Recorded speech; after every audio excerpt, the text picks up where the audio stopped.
예, 소개 감사합니다. 발표를 맡은 서울아산병원 중환자세과 이학주입니다. 앞에 이제 그 정치량 교수님께서 중환자 재활의 역사에 대해서 이제 잘 얘기를 해주셨었고, 저는 이제 그 최신 지견에 대한 얘기들을 아마 좀 말씀을 드릴 것 같은데, 최신 지견이라기보다는 그간에 나왔던 중환자 재활과 관련된 이제 연구들, 논문들에 대해서 좀 정리하는 시간이 될 것 같습니다. 아마 그 중환자 재활을 이런 관심들이 계속해서 높아지고 있다라는 거는 여러분도 느끼실 겁니다. 저도 이게 3 회째 이제 학술대를 맡으면서 보는데, 실제 그런 그 학술대에 참여하시는 여러 선생님들의 수가 계속해서 증가를 하고 있고, 그만큼 이제 관심들이 중환자 재활에 대한 관심들이 높아지고 있다고 생각을 합니다. 어 앞에서 잠깐 보여주셨던 것 같은데, 저도 이제 펍메드에서 ICU 리허빌리테이션과 해서 서치를 해 봤더니 이렇게 논문이 발표됐던 수들이 2010 년대, 2000 년대 후반부터 해서 급격하게 늘어나는 것들을 알 수 있습니다. 지금 이런 것과 관련돼서 많은 연구들이 지금 발표가 되고 있습니다. 그렇다면 실제 이런 중환자 재활은 대개 이런 초기에 나왔던 연구들은 중환자 재활이 그럼 왜 필요한지, 중환자 재활이 정말 효과가 있는 것인지에 대한 얘기들과 함께 세이프티 이슈에 대한 안전하게 진행을 할 수 있느냐에 대한 얘기들이 이제 주를 이뤘습니다. 최근에는 이미 그런 앞에서 말씀하셨지만 중환자 재활이 꼭 필요하고 그만큼 중요하다는 얘기들이 이미 논의가 다 되었었고, 최근에 나온 연구들은 그럼 중환자 재활을 언제 시작할 것이냐, 그다음에 어느 정도로, 그럼 어떤 빈도로 할 것이냐라는 얘기들이 최근에 이제 논문들이 많이 나오고 있습니다. 그래서 오늘 주제는 중환자 재활이 왜 필요로 한지, 정말 안전한지에 대한 얘기들 간단하게 좀 정리를 해 보고, 그럼 중환자 재활을 언제 시작할 것인지, 어떤 식으로 할 것인지에 대한 얘기들, 그다음에 이제 중환자 재활에서 또 다른 영역들에 대해서 간단하게 정리를 해 보도록 하겠습니다.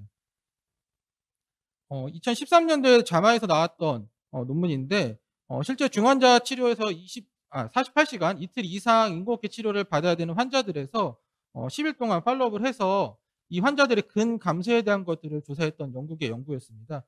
저희가 이제 대퇴사두근이라 그래서 렉투스 페모리스를 초음파로 측정을 해서 이제 근육량을 측정을 했었는데, 입실 직후와 1 일째, 7 일째, 10 일째 이렇게 각각 비교를 했었을 때 근육의 양들이 계속해서 감소를 하고 10 일째에는 거의 17% 가량 감소를 하는 것들을 알 수 있습니다.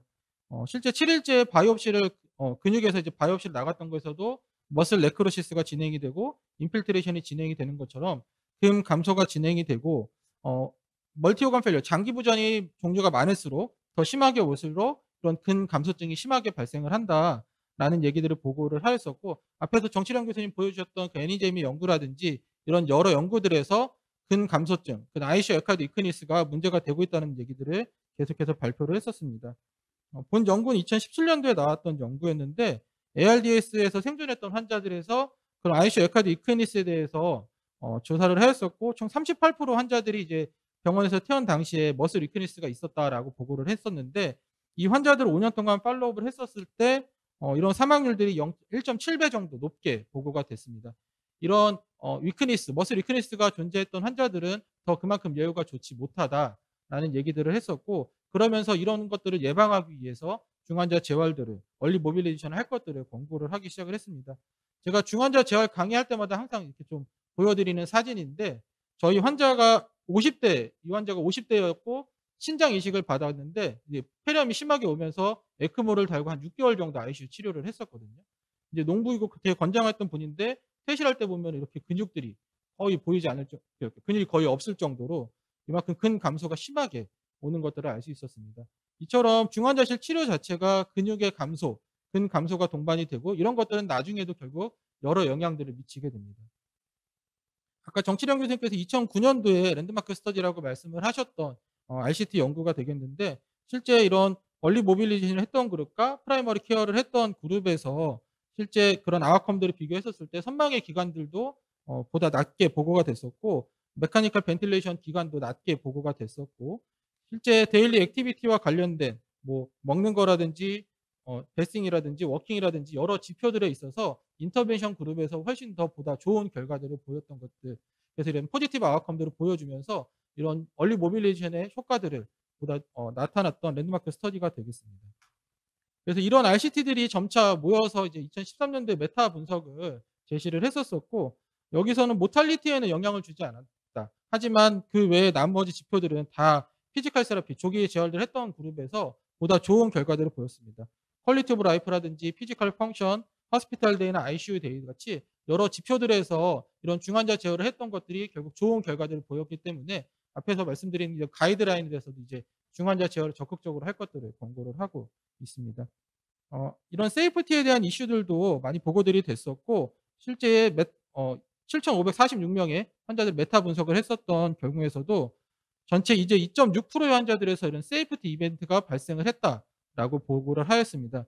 근데 이런 세이프티 이벤트들 중에서도 뭐 환자가 혈압이 떨어져서 바소프레서를 증량한다든지 이런 즉각적인 조치가 필요했던 인터벤션이 들어가야 됐던 세이프티 이벤트들은 0.6% 정도로 아주 낮은 빈도로 나타났습니다.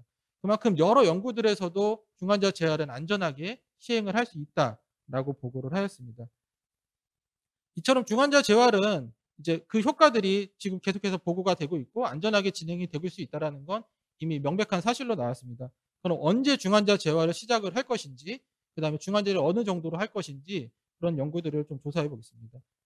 2020년도에 크리티컬 케어 메디슨 논문에 나왔던 크리티컬 케어 논문에 나왔던 중환자 재활을 얼리 모빌리제이션을 향상시키기 위한 10가지 전략이라는 주제로 그런 아티클들이 나왔었습니다. 여기서 보면은 중환자 입실 이후에 2일에서 3일 이내에 재활을 시작하는 것이 늦게 시작하는 것보다 더 좋다, 우월하다라고 얘기를 하고 있었고, 그럼 인터벤션의 타입의 강도라든지 기간이라든지 빈도 이런 것들은 중요하게 고려를 하면서 진행을 하라라고 권고를 하였습니다. 올해 나왔던 픽스 포스트 인텐시브 케어 신드롬과 관련된 이런 가이드라인도 나왔었는데 여기서도 역시 마찬가지로 얼리 모빌리제이션이 중환자실 입실 초기 며칠 이내에 시작을 하라라고 권고를 했고 환자의 상태에 따라서 진행을 하지만 가급적이면 초기에 진행을 할 것들을 권고하고 있었고 그런 세부 내용에서는 입실 이후 72시간 이내에 가능하면 얼리 모빌리제이션을 시작을 하라. 그리고 IC 입실 기간 동안에 그 강도들을 점차 높여가라라고 권고를 하였습니다.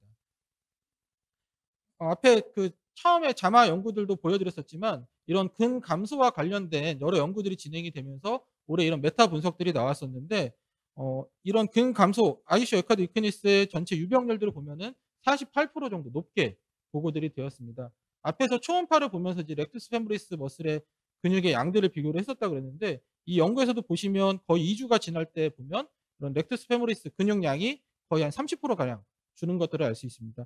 이거 입실 초기부터 급격하게 이런 근육이 감소를 하면서 거의 매일마다 1.75%씩 감소를 한다라고 연구에서는 얘기를 했었습니다. 그렇기 때문에 입실 초기부터 근육의 감소가 있기 때문에 가급적이면 환자 상태가 된다면 조기에 2일에서 3일 이내에 재활을 권고할 것들을 얘기를 하고 있었습니다.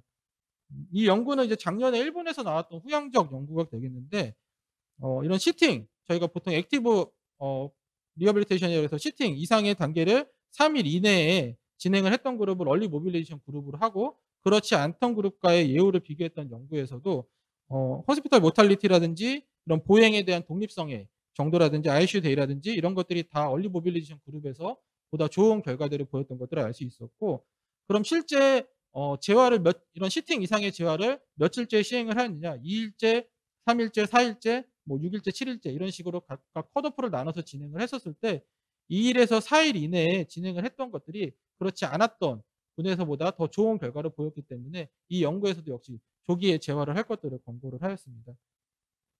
올해 나왔던 그 메타 분석 결과들인데 실제 72시간 이내에 이런 모빌리제이션을 시행했던 그룹에서 역시 머슬 스트렝스라든지 코그니티브 펑션이라든지 이런 부분에서 훨씬 더 좋은 결과들을 보였던 것들을 보고를 하였습니다.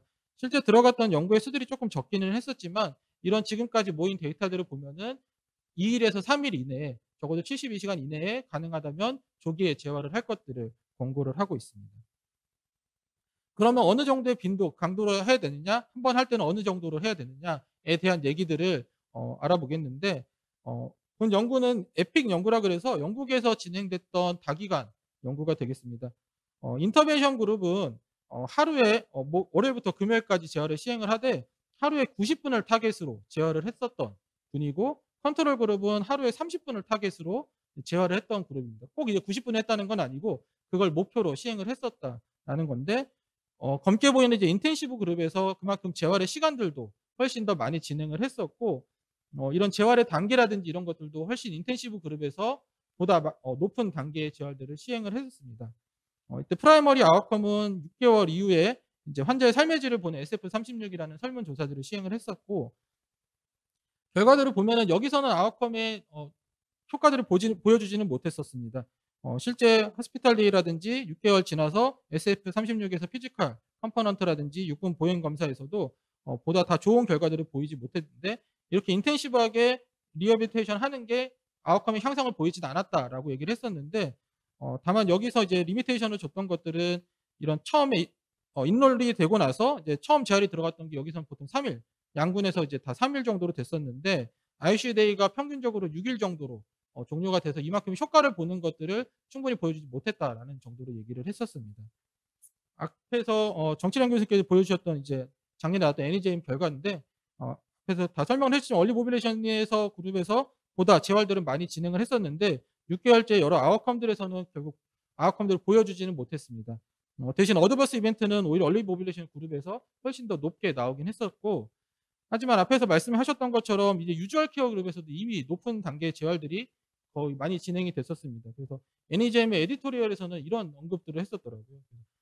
이런 유주얼 케어 그룹에서 얼리 모빌리제이션의 빈도가 높았던 것들이 놀라웠다. 그래서 아마 이런 것들을 해석하는 데 있어서 보다 좀 주의가 필요할 거라고 생각을 합니다.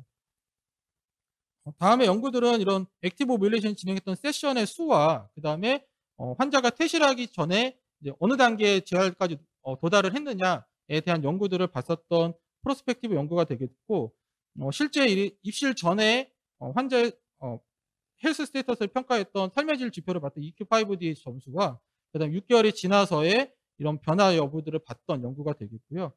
왼쪽의 표는 환자가 어느 정도의 재활 단계를 도달했었느냐에 대한 얘기들입니다. 그래서 IMS 레벨이라는 게 보다 높은 단계의 재활을 도달했을수록 7, 8점이면 워킹 이상의 단계들이 되는데, 워킹 이상의 단계에 도달했던 환자들에서 보다 좋은 결과들을 보였음을 알 수 있습니다.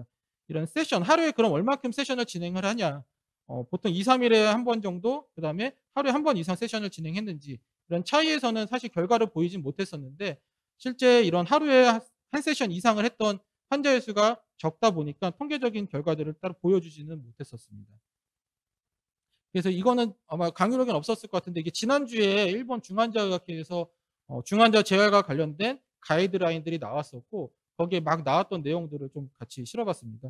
일본에서도 역시 일본 중환자의학회에서도 중환자 재활 프로토콜을 적극적으로 적용하라라고 얘기를 하고 있는데, 여기서 이제 하나가 추가된 게 하루에 세션을 멀티플하게 그러니까 여러 차례 진행을 하는 것들을 권고를 좀 하고 있었습니다. 베리 로우 퀄리티긴 하지만 실제 여기서 연자들이 조사를 했었던 메타 분석 결과에서는 하루에 2세션 이상, 적어도 2세션 이상을 했던 그룹과 하루에 한 세션을 했던 그룹과를 비교를 했었을 때 메카니컬 벤틸레이션 데이라든지 ICU 데이를 2.21 정도 낮출 수 있었다라고 얘기를 하고, 어드베스 이벤트는 이렇게 인터벤션 그룹에서 보다 높게 나왔던 거가 있습니다. 하지만 여기서 연자들이 얘기를 했었을 때 이렇게 멀티플하게 데일리 리허빌테이션 세션을 했던 거의 효과는 아직까지 명확한 컨센서스는 없다. 하지만 이렇게 얻을 수 있는 이익은 모더레이트 정도로 줄 수 있다면 어드버스 이벤트로 나타난 것들은 굉장히 사소하기 때문에 이렇게 인터벤션을 적용하는 것들, 하루에 한 세션 이상 진행을 하는 것들이 보다 좋지 않겠냐라고 해서 권고를 냈다라는 정도로 얘기를 했습니다. 요약해 보면은 중환자 재활은 가급적이면 빨리, 환자가 안정되면 2일에서 3일 이내에 진행을 하고, 세션은 어느 정도의 강도로 진행을 할 것이냐, 그건 환자의 상태에 따라서 진행을 해야 되겠지만 하루에 한 차례 이상씩 하는 것들이 도움이 되겠다는 쪽으로 얘기들이 진행이 되는 것 같습니다. 마지막으로 중환자 재활에 대한 새로운 영역들에 대해서 간단히 알아보겠습니다. 지금까지는 이런 중환자 재활이 결국 피지컬 리허빌리테이션, 환자를 움직이게 하고 걷게 하는 이런 신체 재활에 대한 부분들이 많이 집중이 되고 있는데, 실제 외국에서나 이런 중환자 재활과 관련된 부분들을 보면 인지 재활이나 연화 재활, 언어 재활이라든지 작업 치료와 같은 다양한 부분의 재활들도 이제 많이 보고들이 되고 있습니다. 실제 인지 재활에 대한 파일럿 스터디들이 되겠는데, 2014년도에 보고가 됐었고, 피지컬 세라피를 했던 것과 이런 인지 재활, 다음에 보였던 이런 인지 재활들을 같이 병행했을 때 실제 N수가 많지는 않기 때문에 그런 긍정적인 아웃컴들이 나오지는 않았습니다.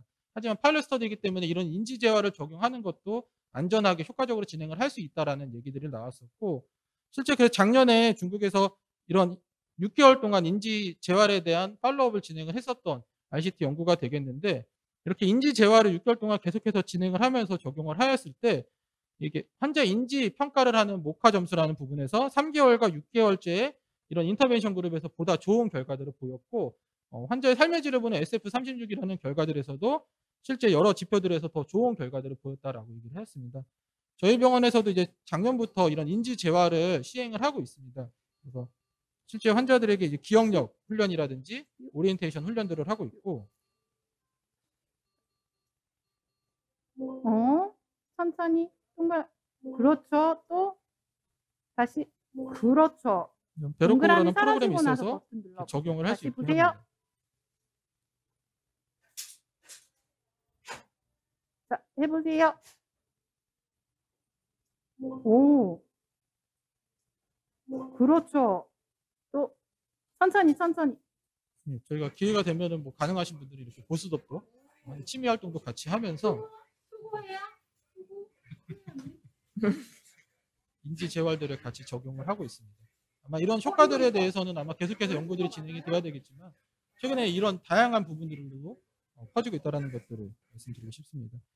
또한 연화 재활에 대한 부분들 앞에서 얘기했던 일본 중환자학회에서도 연화 재활을 진행을 할 것들을 권고를 하고 있었고 이런 연화 장애들은 높은 빈도로 나타나기 때문에 흡인의 위험성이 높아지고 밥을 잘 못 먹고 여러 문제들이 발생하기 때문에 연화 재활을 적극적으로 적용하라라는 식으로 권고들을 하고 있어서 아마 이런 부분에서도 계속해서 여러 연구들이 진행이 될 거라 생각을 합니다. 예, 요약해 보겠습니다. 중환자 재활은 필요하고 안전하게 진행을 할 수 있고 중환자 재활은 가급적이면 빨리 2일에서 3일 이내에 진행을 하고 어느 정도로 진행할 거냐 환자의 컨디션에 맞춰서 진행을 해야 될 것이며 이런 신체 재활뿐만 아니라 인지 재활이나 연화 재활과 같은 다양한 재활에 대한 부분들도 발전이 이루어져야 되겠다고 생각합니다. 예, 경청해 주셔서 감사합니다.